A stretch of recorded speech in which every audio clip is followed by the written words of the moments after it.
এখন শাপলাকলি পাইয়া গদগদ হয়ে গেছে, নির্বাচন কমিশন ভালো হয়ে গেছে। এখন শুধুমাত্র এনসিপি আবেদন করেনি বিদায় 2 মাস পুরো প্রক্রিয়া থামায় রাখছিল।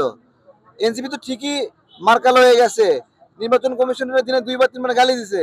এখন শাপলাকলি পাইয়া গদগদ হয়ে গেছে, নির্বাচন কমিশন ভালো হয়ে গেছে। এখন সাকিব ভাইকে ওরা নিবন্ধন দিছে না, মান্না ভাইকে দিছে না, ওরা এখান থেকে বলছিল নিবন্ধন পাবে না, কোর্ট থেকে নিয়ে আসছে। আবার কোর্ট দেয়, হে দেয় না, কেন দেয় না? কোর্ট যা দিতে পারে ও তা দিতে পারে না কেন? ওটা না স্বায়ত্তশাসিত প্রতিষ্ঠান, স্বায়ত্তশাসিত না? তাহলে সাংবিধানিক স্বায়ত্তশাসিত, ওদের নিজস্ব শুনানি ব্যবস্থাপনা আছে। তাহলে হাইকোর্টের থেকে এদের শুনানি ব্যবস্থা বেশি স্ট্রং। হ্যাঁ, ওই তো হাইকোর্টের। তাহলে এখানে দেখেন, এখানে না হলে হাইকোর্টে যাচ্ছে, তার মানে কোনটা সঠিক? এখানে অফিসার করলে হাইকোর্টে যাচ্ছে, তাই না? তাহলে 10টা সংগঠনের ক্ষেত্রে যে অফিসার করছে, আমি বলছি তুমি আমার হাইকোর্টে পাঠাচ্ছ কেন? এখন তো হাইকোর্টে যাওয়ার সময় নাই।